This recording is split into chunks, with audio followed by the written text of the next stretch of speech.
Venezuela seguimos conversando con el presidente Gustavo Madero, presidente del PAN, recién electo apenas el 15 de mayo, después de un suceso, yo diría, que puso a prueba, digamos, la estabilidad interna del PAN, un partido que usted es el presidente número 20 en la historia del partido, desde el 39, y cíclicamente el PAN ha tenido procesos internos fuertes que ha derivado en fracturas, en escisiones, en distintos momentos, por motivos ideológicos o por otro tipo de temas. En 76, todos recordamos, ni siquiera fueron capaces de tener un candidato presidencial con motivo de una pugna similar.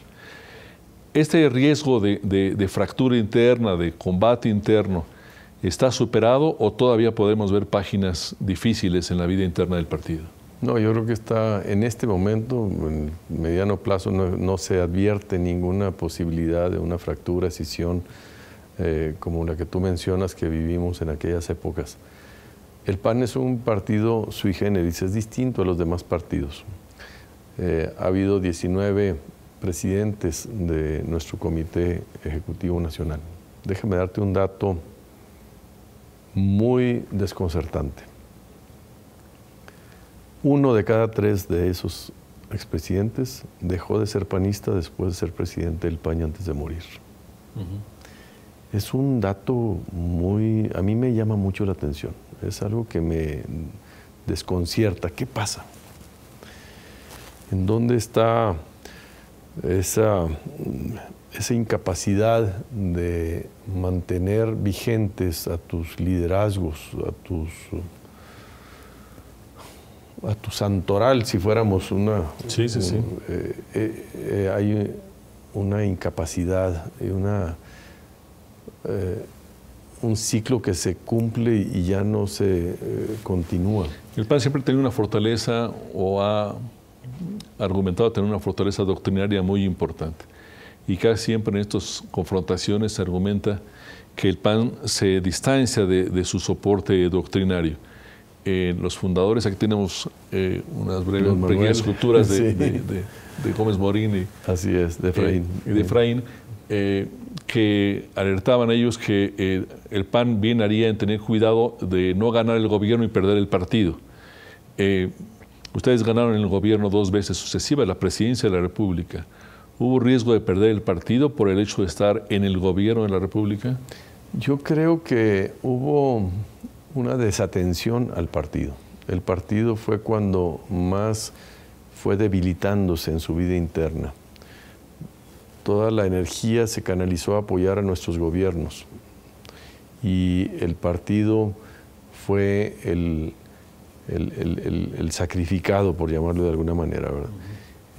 Esto fue uno de los análisis que hicimos después del proceso de evaluación y mejora, y por eso nos aplicamos tanto en fortalecer nuestra vida interna. Hoy el PAN está muy fuerte, desde financieramente hablando, organizacionalmente, estatutariamente, está renovada todas nuestras dirigencias. Hemos depurado muchos procedimientos y estamos ya muy volcados más hacia la agenda ciudadana y la agenda nacional que hacia los problemas intestinos, endogámicos. Pero parecería que el PAN se siente más cómodo como oposición.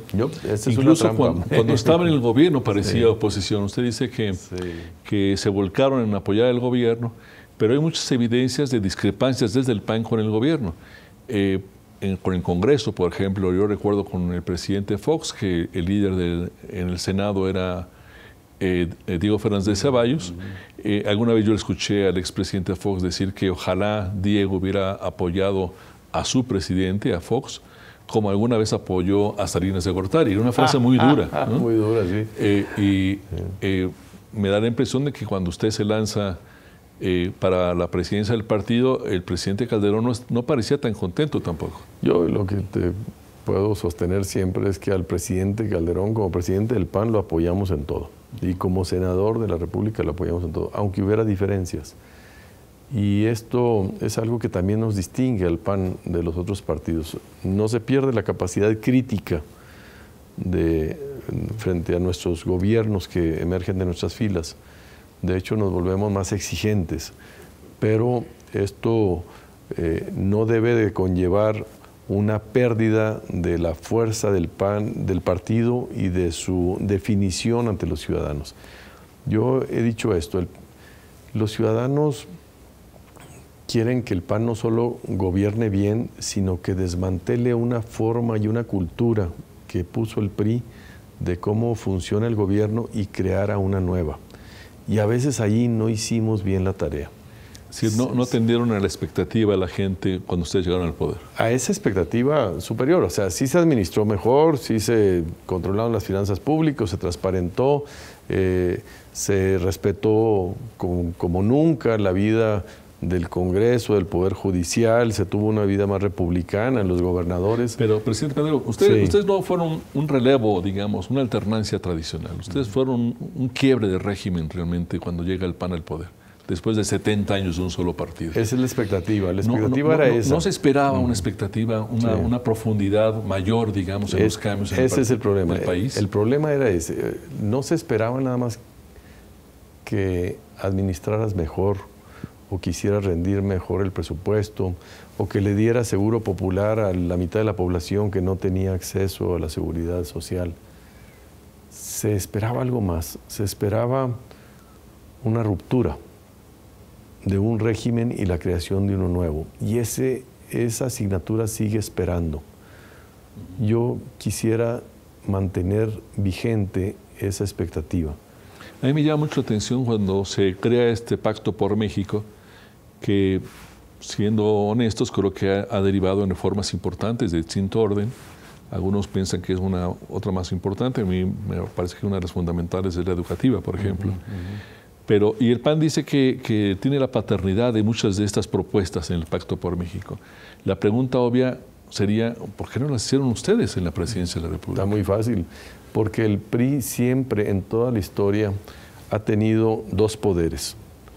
El poder de aprobar de manera independiente cualquier reforma que ellos quisieran, ese poder lo tuvo hasta 1997, cuando perdió la mayoría en la Cámara de Diputados. Pero conservó otro poder y ese nunca lo ha perdido, el poder de veto. El PRI siempre ha tenido en toda la historia de este país, desde que existe el PRI, la mayoría de los votos en la Cámara de Diputados y Senadores para que si algo no lo quiere el PRI no se apruebe. Es el poder de veto. Me queda claro eso, pero usted siente que los gobiernos del PAN fueron claros en decir el PRI es el freno al cambio. Sí, no, absolutamente. Hasta la campaña de Fox ahí se llamaba quita el freno al cambio, el PRI era el freno al cambio. El PRI era el freno al cambio. Y lo hizo de tal manera que no aprobó ninguna de las reformas que hoy está accediendo a apoyar, porque no son sus reformas.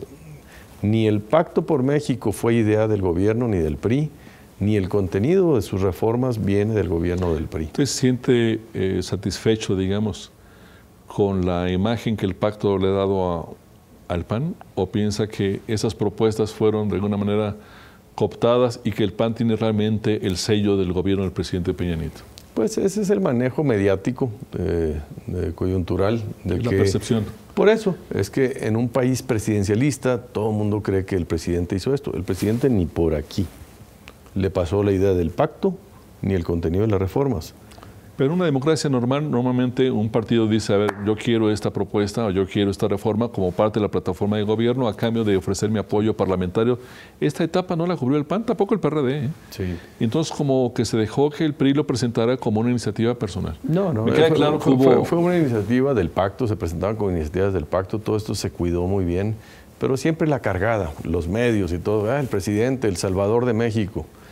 Bueno, pues hoy lo que estás viendo es que las resistencias que siguen apareciendo de las leyes secundarias, pues siguen teniendo el mismo origen, el PRI y el gobierno, porque no son los convencidos, son los reticentes, son los remisos de estas reformas.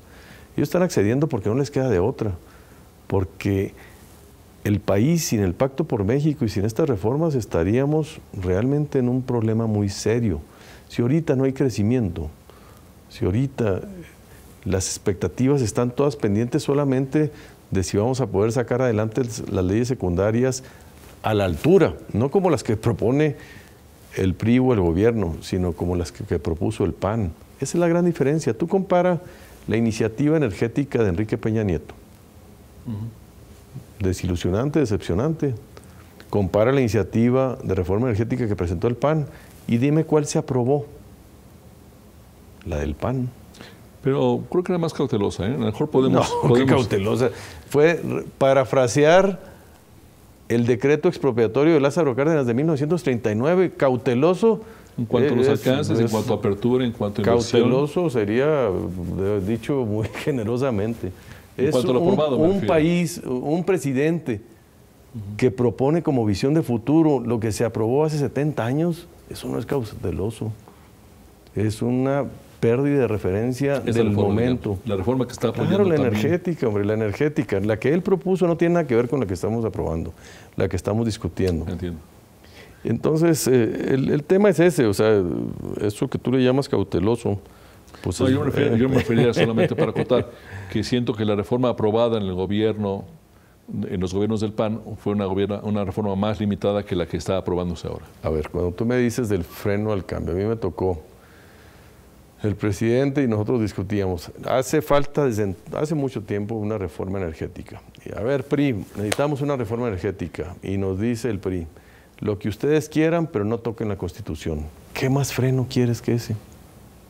Ya de entrada, sí, que ahora sí aceptó.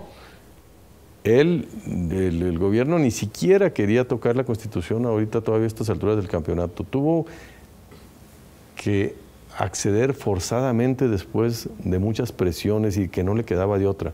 Pero al final del día, lo que vas a coincidir conmigo es que lo que está haciendo el PRI es morderse la lengua y enterrar todo su discurso nacionalista revolucionario de 70 años con esta reforma. El PAN no se contradice a sí mismo, el PRI sí y el gobierno también. De acuerdo. Vamos a retomar el tema si le parece. Muy bien. Seguimos con ustedes un minuto más. Muchas gracias.